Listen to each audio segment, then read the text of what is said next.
Cortés sentiu que este era o momento decisivo da expedição.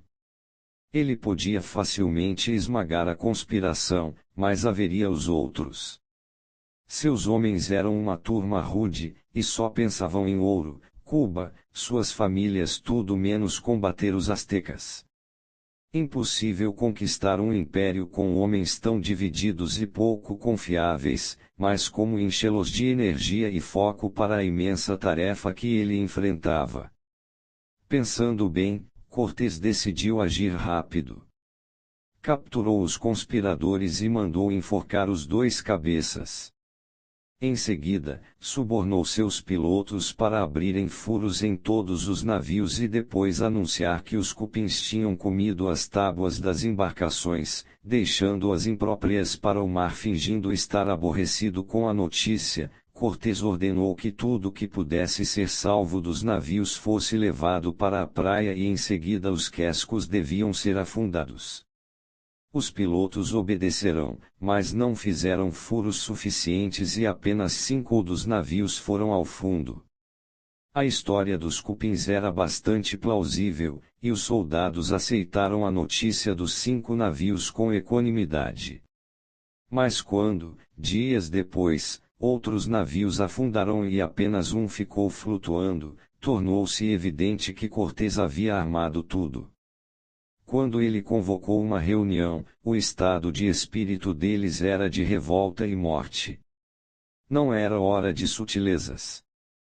Cortés se dirigiu a seus homens, ele era o responsável pelo desastre, admitiu, ele tinha dado as ordens, mas agora não tinha mais volta. Podiam enforcá-lo, mas estavam cercados de índios hostis e não havia navios, divididos e sem líder, eles iam morrer. A única alternativa era segui-lo até Tenochtitlan. Somente conquistando os astecas, tornando-se senhores do México, eles podiam voltar vivos para Cuba. Para chegar a Tenochtitlan, eles teriam de lutar com incondicional intensidade. Teriam de estar unificados, qualquer dissensão levaria à derrota e a uma morte terrível. A situação era desesperadora, mas se, por sua vez, os homens lutassem como uns desesperados, Cortés garantia que os conduziria até a vitória.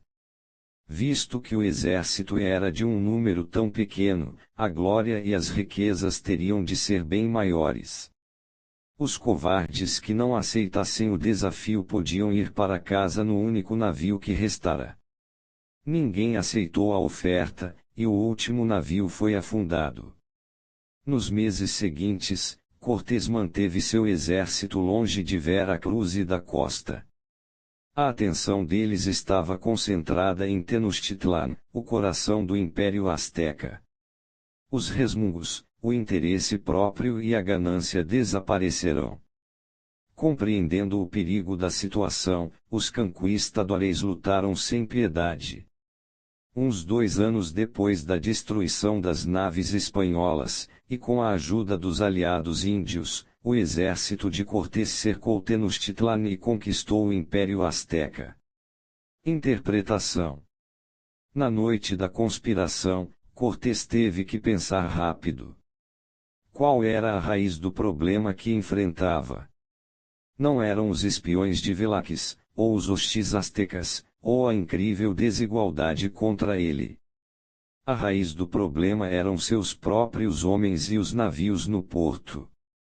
Seus soldados estavam divididos em coração e mente. Estavam pensando nas coisas erradas, suas esposas, seus sonhos de ouro, seus planos para o futuro. E no fundo de suas mentes havia sempre uma rota de fuga: se esse negócio de conquista desse errado, eles podiam voltar para casa. Aqueles navios no porto eram mais do que apenas transporte, eles representavam Cuba, a liberdade para partir, a capacidade de pedir reforços, tantas possibilidades. Para os soldados, os navios eram uma muleta, algo em que se apoiar se as coisas saíssem mal. Uma vez que Cortés identificara o problema, a solução ficou simples: destruir os navios. Ao colocar seus homens em um lugar desesperado, ele os faria lutar com extremo ardor. A sensação de urgência surge de uma forte conexão com o presente. Em vez de sonhar com resgates ou esperar por um futuro melhor, você precisa enfrentar o problema que está à mão. Fale e você morrerá.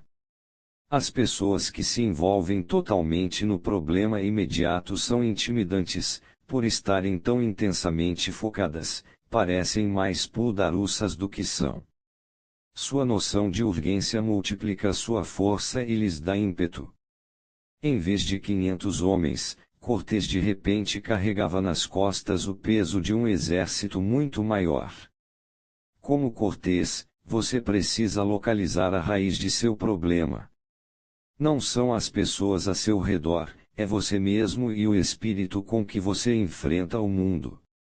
No fundo de sua mente, você guarda uma rota de escape, uma muleta, algo para onde se virar se as coisas derem errado. Talvez seja um parente rico com que você possa contar para pagar sua saída. Talvez seja a grande oportunidade no horizonte, as perspectivas infindáveis de tempo que parecem estar diante de você, talvez seja um emprego familiar ou um relacionamento confortável que está sempre ali, se você falhar. Assim como os homens de Cortés consideravam seus navios uma segurança, talvez você veja este recurso como uma bênção, mas, na verdade, é uma praga.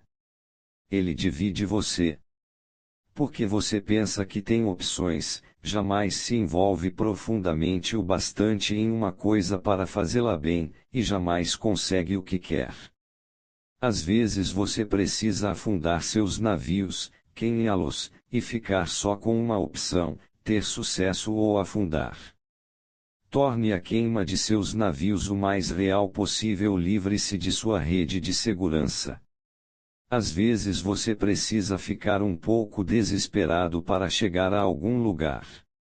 Os antigos comandantes de exércitos, conhecendo muito bem a forte influência da necessidade e como ela inspirava os soldados com a mais desesperadora coragem, nada menosprezavam a fim de submeter seus homens a tal pressão. Nicolau Maquiavel, de 1469 a 1527. A tática da morte em seus calcanhares. Em 1845, o escritor Fyodor Dostoiévski, na época com 24 anos, abalou o mundo literário russo com a publicação de seu primeiro romance, Gente Pobre. Ele se tornou o preferido da sociedade de São Petersburgo. Mas algo em sua fama precoce parecia deixá-lo com um sentimento de vazio. Ele vagava pelas periférias da política de esquerda, frequentando reuniões de vários grupos socialistas e radicais. Um destes grupos centralizava-se no carismático Mikhail Petrashevsky.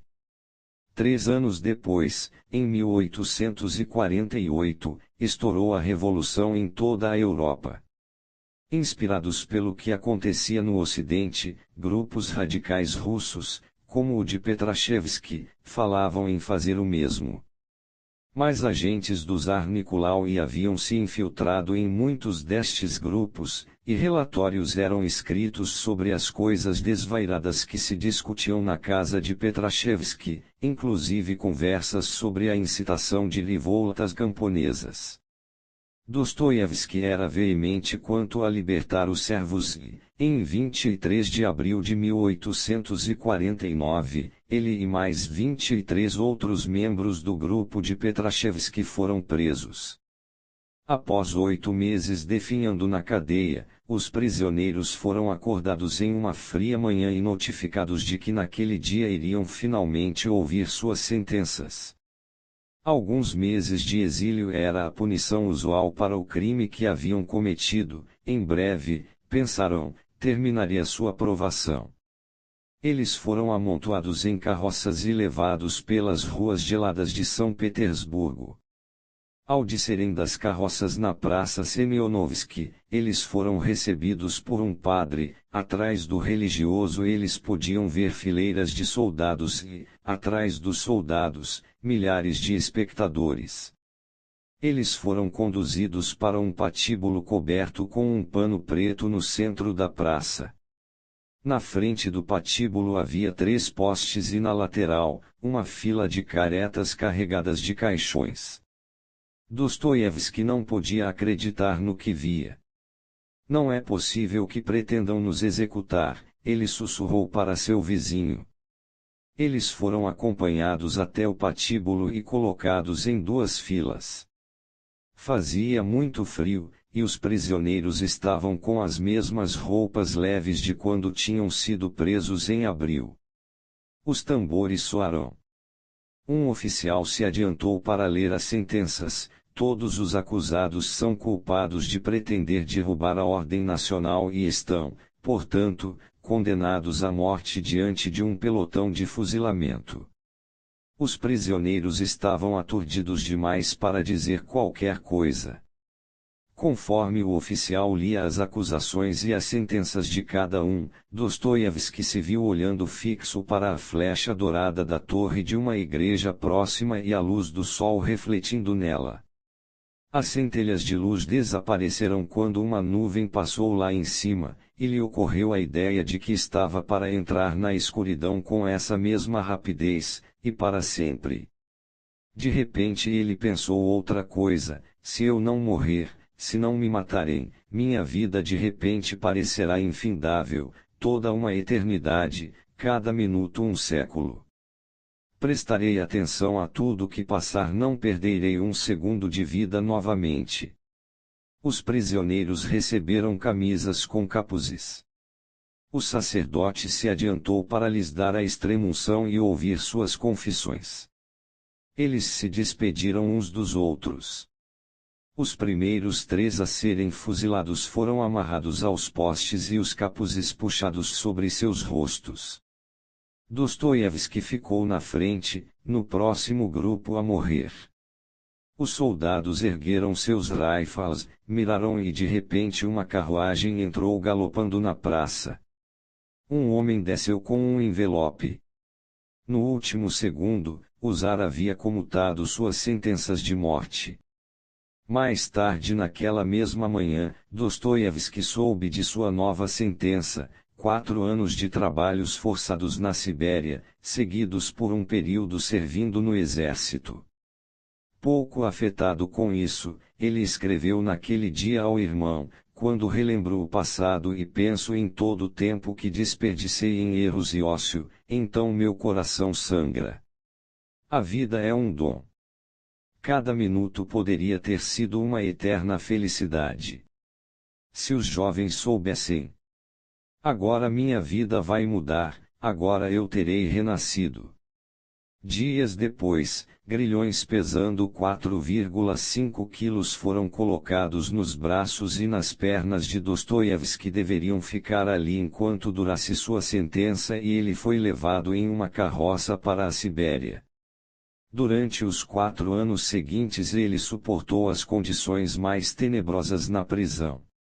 Não lhes tendo sido conferidos os privilégios da escrita, ele redigia romances mentalmente, memorizava-os. Finalmente, em 1857, ainda servindo o período da sentença no exército, ele teve permissão para começar a publicar suas obras. Quando antes ele se torturava para redigir uma folha, passando metade do dia só pensando, agora ele escrevia e escrevia. Os amigos o viam caminhando pelas ruas de São Petersburgo, murmurando pedaços de diálogo para si mesmo, perdido em seus personagens e tramas. Seu novo lema era tentar fazer o máximo possível no menor tempo. Alguns lamentavam o tempo que Dostoiévski passou na prisão. Isso o deixava zangado, ele era grato pela experiência e não sentia nenhuma amargura. Não fosse aquele dia de dezembro em 1849, era o que ele sentia, teria desperdiçado sua vida. Até sua morte, em 1881, ele continuou escrevendo em um ritmo frenético, produzindo um romance atrás do outro, Crime e Castigo, Os Possessos, Os Irmãos Karamazov, como se cada um deles fosse o último. Interpretação: o Tsar Nicolau havia decidido condenar os radicais de Petrashevsk aos trabalhos forçados logo depois que foram presos. Mas queria lhes dar uma lição mais dura também, então concebeu o cruel teatro da sentença de morte, com seus cuidadosos detalhes: o padre, os capuzes, os caixões, o perdão no último segundo. Isto, ele pensava, realmente os deixaria submissos e humilhados. Na verdade, alguns prisioneiros enlouquecerão com os eventos daquele dia. Mas o efeito sobre Dostoiévski foi diferente. Ele vinha sofrendo havia anos com uma sensação de estar vagando, perdido, sem saber o que fazer com seu tempo. Um homem de enorme sensibilidade, naquele dia ele sentiu nos ossos a própria morte. E ele experimentou seu perdão como um renascer. O efeito foi permanente. Pelo resto de sua vida, Dostoiévski voltaria conscientemente àquele dia, lembrando seu voto de jamais desperdiçar outro momento. Ou, se sentisse que estava ficando muito confortável e complacente, ia até um cassino e jogava fora todo o seu dinheiro. Pobreza e dívidas eram para ele uma espécie de morte simbólica, lançando-o de volta ao possível nada de sua vida. De uma forma ou outra ele teria de escrever, e não como os outros romancistas escreviam, como se fosse uma agradável e trivial carreira artística, com todos os prazeres resultantes dos salões, palestras e outras superficialidades. Dostoiévski escrevia como se sua vida estivesse em jogo, com um intenso sentimento de urgência e seriedade. A morte é impossível de se imaginar, é tão imensa, tão assustadora, que faremos quase tudo para não pensar nela. A sociedade é organizada para tornar a morte invisível, para mantê-la a muitos passos de nós. Essa distância pode parecer necessária para nosso conforto, mas tem um preço terrível: a ilusão de tempo infinito e uma consequente falta de seriedade com relação ao dia a dia. Estamos fugindo da única realidade que está diante de todos nós. Como um guerreiro na vida, você deve virar esta dinâmica ao avesso, fazer da ideia de morte algo não para se escapar, mas para abraçar. Seus dias estão contados. Você vai passá-los meio dormindo e desanimado, ou viverá com uma sensação de urgência. Teatros cruéis encenados por um Tsar são desnecessários, a morte virá até você sem eles. Imagine-a pressionando-o, não lhe deixando uma saída, pois não há saída. Sentir a morte em seus calcanhares tornará suas ações mais certas, mais vigorosas. Esta pode ser a última vez que você joga os dados, faça-a valer. Embora sabendo que vamos morrer um dia, pensamos que todos os outros vão morrer antes e que seremos os últimos a partir. A morte parece muito distante. Este não é um pensamento superficial. É inútil e é apenas uma pilhéria dentro de um sonho. Visto que a morte está sempre à nossa porta, precisamos nos esforçar e agir rápido. Hagakure, o livro do samurai, Yamamoto Tsunetomo, de 1659 a 1720. Chaves para a guerra. Com muita frequência nos sentimos um tanto perdidos em nossas ações. Poderíamos fazer isto ou aquilo, temos muitas opções, mas nenhuma delas parece necessária o suficiente. Nossa liberdade é um peso. O que vamos fazer hoje? Para onde vamos? Nossos padrões diários e rotinas nos ajudam a evitar sentimentos de falta de direção, mas existe sempre um pensamento exagerado e fútil de que poderíamos fazer muito mais. Desperdiçamos muito de nosso tempo. Ocasionalmente todos nós temos uma sensação de urgência. Com mais frequência ela vem de fora, estamos atrasados em nosso trabalho, inadvertidamente assumimos mais do que somos capazes de fazer, a responsabilidade por alguma coisa é jogada em nossas mãos. Agora tudo muda, não há mais liberdade. Temos de fazer isto, precisamos consertar aquilo. A surpresa é sempre o quanto isto nos faz sentir mais entusiasmados e vivos, agora tudo o que fazemos parece necessário.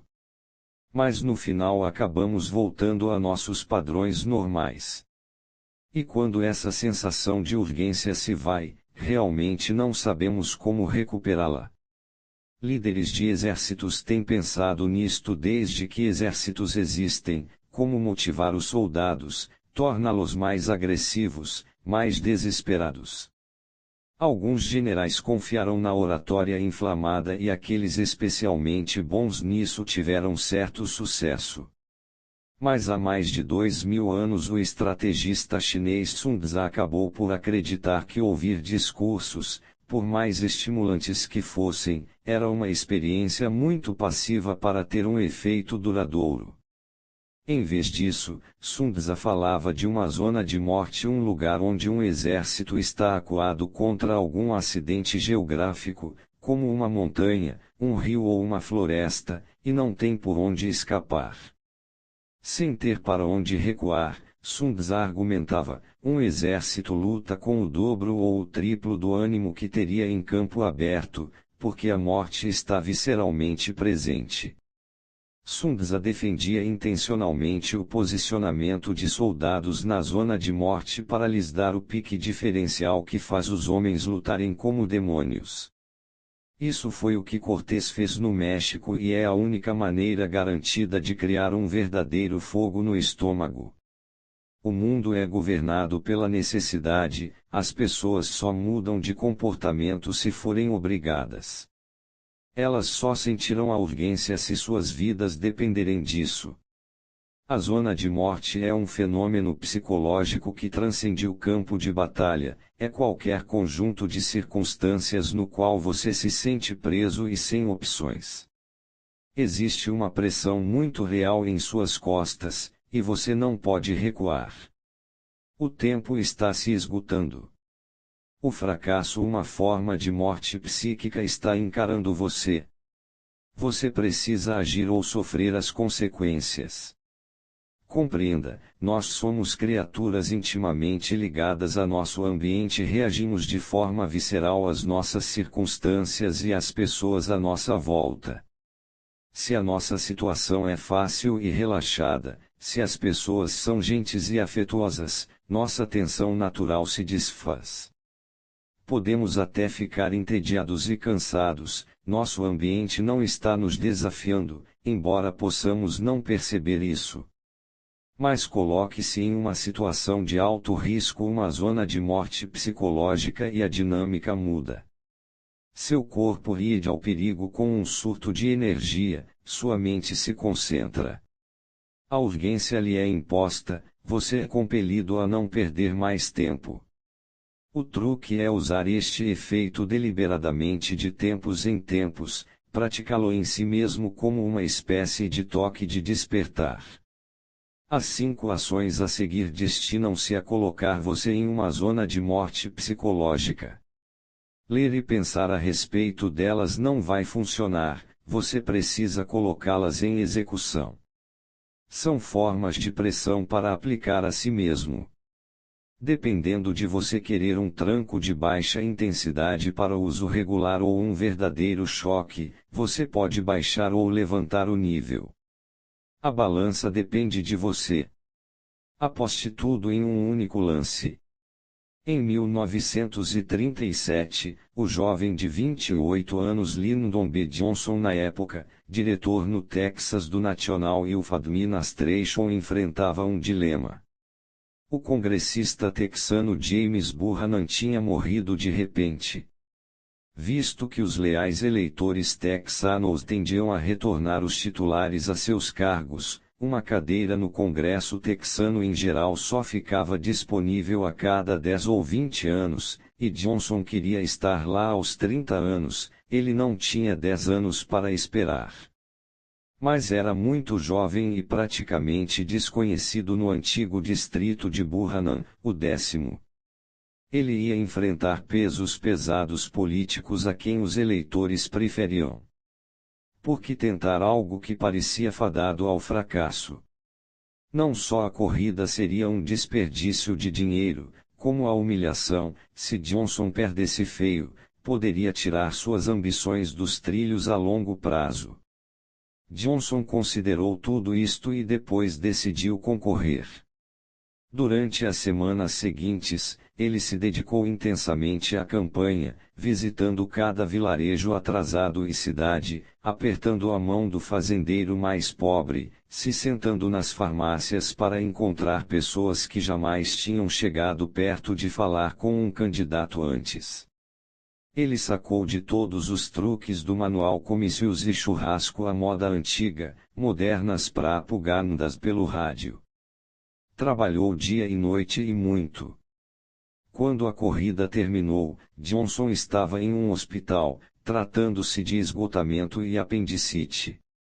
Mas em uma das grandes reviravoltas na história política americana, ele vencera. Ao apostar seu futuro em um único lance, Johnson colocou-se em uma situação de campo de morte. Seu corpo e seu espírito responderam com a energia de que ele precisava. Muitas vezes tentamos muitas coisas ao mesmo tempo, pensando que uma delas nos trará o sucesso, mas nestas situações nossas mentes estão difusas, nossos esforços, sem entusiasmo. É melhor enfrentar um desafio intimidante, mesmo um que os outros pensem ser tolice. Nosso futuro está em jogo, não podemos nos dar o luxo de perder. Assim, não perdemos. Haia antes de estar pronto. Em 49 a.C., um grupo de senadores romanos, aliados a Pompeu e temendo o crescente poder de Júlio César, ordenou ao grande general que dispersasse seu exército ou seria considerado um traidor da República. Quando César recebeu este decreto, estava no sul da Gália, atualmente França, com apenas 5.000 homens, o resto de suas legiões estava bem distante, ao norte, onde estivera em uma campanha. Ele não tinha intenção de obedecer ao decreto e isso teria sido suicídio, mas ia demorar semanas para o grosso de seu exército poder se juntar a ele. Não querendo esperar, César disse a seus capitães, que a sorte esteja lançada, e ele e seus 5.000 homens atravessaram o Rubicão, o rio que marcava a fronteira entre Gália e Itália. Liderar tropas até solo italiano significava guerra contra Roma. Agora não tinha mais volta, era lutar ou morrer. César foi forçado a concentrar suas forças, a não desperdiçar um único homem, a agir rapidamente e a ser o mais criativo possível. Ele marchou sobre Roma. Ao tomar a iniciativa, assustou os senadores e obrigou Pompeu a fugir. Em geral esperamos demais para agir, principalmente quando enfrentamos pressão externa. Às vezes é melhor agir antes de achar que está pronto para forçar a decisão e atravessar o Rubicão. Não só você surpreenderá seus adversários, como terá também aproveitado ao máximo seus recursos. Você se comprometeu e não pode voltar atrás. Sob pressão, sua criatividade desabrochará. Faça isso com frequência e você desenvolverá sua habilidade de pensar e agir rápido. Entre em novas águas. O estúdio da MGM em Hollywood tinha sido bom com Joan Crawford, ele a havia descoberto, feito dela uma estrela, moldado sua imagem. No início da década de 1940, entretanto, Crawford deu um basta. Era tudo muito confortável, a MGM continuava escalando-a para os mesmos tipos de papel, nenhum deles era um desafio. Então, em 1943, Crawford fez o impensável e pediu para ser liberada de seu contrato. As consequências para Crawford poderiam ter sido terríveis. Desafiar o sistema do estúdio era considerado uma insensatez. Na verdade, quando ela foi contratada pela Warner Brothers, como era de se prever, ofereceram-lhe os mesmos roteiros medíocres. Ela os recusou. Na iminência de ser despedida, ela finalmente encontrou o que vinha procurando, o papel principal em Alma em Suplício, que, entretanto, não lhe ofereceram.